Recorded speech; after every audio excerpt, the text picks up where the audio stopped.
So Mission Impossible Fallout is the sixth Mission Impossible movie, and it was directed by Christopher McQuarrie, who previously directed Rogue Nation. He's the first director to ever direct two of these movies, so that's fascinating.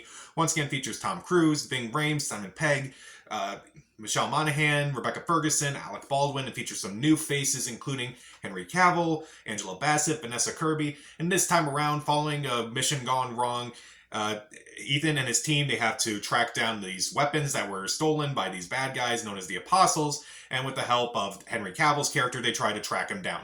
So this was a movie that I was definitely looking forward to back when it came out because I really enjoyed Rogue Nation, and by the time I had actually watched for the first time all the Mission Impossible movies, and you can definitely check those out on my channel.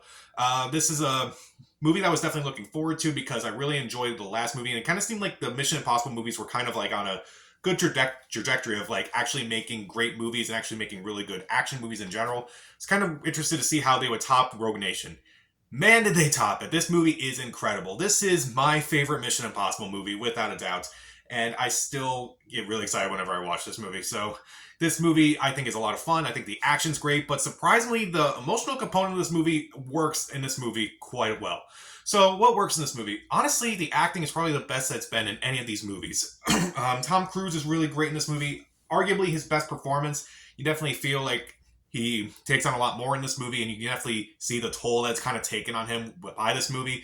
And while he still kind of gets, a thrill out of everything that he does, you can definitely tell it's kind of weighing down on him. And also, among the other actors in this movie, Henry Cavill surprised me. Henry Cavill I have not been a big fan of as an actor. I didn't really like his take on Superman. But here, he's really good in this movie. Like, particularly, he goes toe-to-toe with Tom Cruise a few times, and it is great. I like just seeing them work together and fight against each other when, obviously, if you've seen the movie, you know the twist that he's the bad guy in the movie. But it's so well done. He's really good in this movie. Among the other actors in this movie, Vanessa Kirby, surprisingly, was really good in this movie. I kind of forgot that she was in this movie, but she was really good playing, like, this very small villainess role that was actually really well done. Simon Pegg, Ving Rhames, Rebecca Ferguson all return, and they're all great. I do really like them throughout this movie. I do like seeing them a lot more in this movie. They get a lot more involved with the action and the suspense. It actually is really good. I really like seeing those characters come back. Meanwhile, the action. The action is probably the best in the Mission Impossible series. I'm not going to lie. From the skydiving sequence, that was incredible. That was intense. That was thrilling. That was shocking when, Henry Cavill got struck by that lightning. That was incredible. And just kind of seeing Tom Cruise, like, at first kind of like not knowing what to do, but then jumping out and then kind of like trying to save Henry Cavill. That was great. It was all done in one take from the helicopter all the way down to the ground. I'm like, that is insane. And only Tom Cruise could do that, apparently. That was great. I do really like... I do like the bathroom scene, and I do like that fight is really good when Tom Cruise and Henry Cavill are trying to fight that guy. That is incredible. That was really well choreographed, and that was really well edited. That is one of the best fights in that scene, and even when Henry Cavill does this, that was so funny to me. I honestly don't know. And one of the complaints I've had about some of the Mission Impossible movies is that some of the action sequences aren't as great. Some of the finales aren't as great as the stuff in the beginning and the middle of the movie. Here, the finale is actually really great as well. It's very intense, it's very thrilling, and it's also just... I also really like seeing the team involved with this movie too. It's not just, Tom Cruise just beating up bad guys. It's everyone just really getting involved and like actually showing their worth with the team. I actually do think that really works. What also works in this movie is the serious tone of this movie. Now, I felt like this is kind of more closer to something like Mission Impossible 3, where the tone of that movie was pretty serious. But here I think the tone works a lot better in this movie. I do think, again, it kind of plays into how Ethan has kind of just... I don't want to say he's lost it, but at the same time, it's like he's definitely taken a toll on everything that he's doing, but it's like, it's only going to get worse if it doesn't do anything. It definitely works with this movie too, and despite its serious tone, it's still pretty funny throughout. Not quite as funny as some movie like, say, Mission Impossible Rogue Nation or even Ghost Protocol. About as funny as Mission Impossible 2, but that was funny on accident.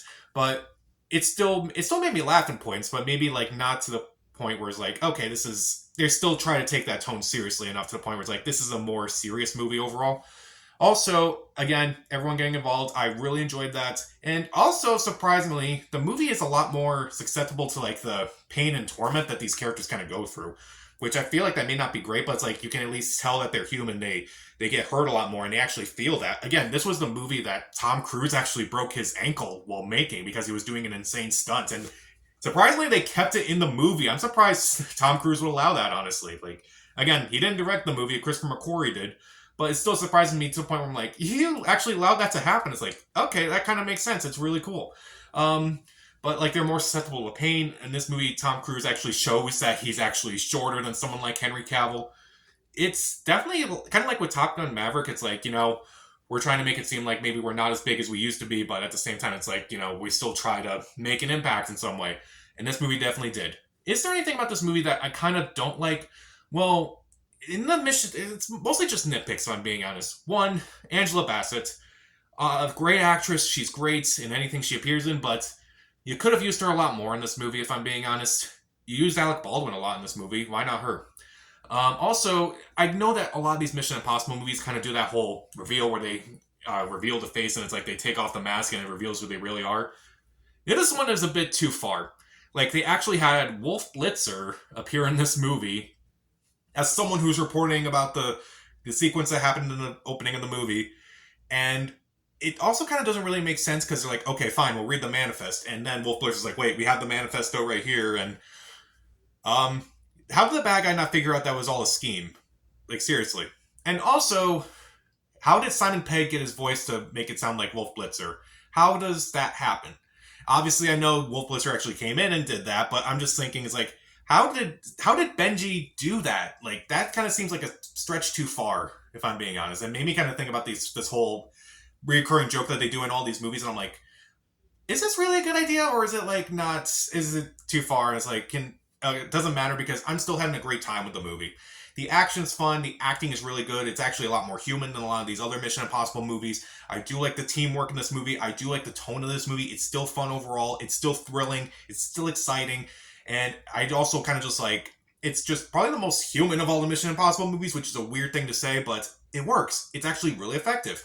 Again, I kind of wish some actors were in it a bit more, mainly Angela Bassett, and also some things where it's like, maybe that doesn't really make sense. But overall, Mission Impossible Fallout is my favorite Mission Impossible movie. I hope Dead Reckoning Part 1 is as good as this movie, but I'm going to see it this week. Hopefully I get a review out before the end of the weekend. I'll give Mission Impossible Fallout 4 out of 4 stars. See it. So, how would you rank the Mission Impossible movies? I'm probably going to do a ranking video sometime after I see Dead Reckoning Part 1. I hope I actually do that, but right now, how would you rank them? Comment down below, subscribe to the channel. This is Pat. Stay safe.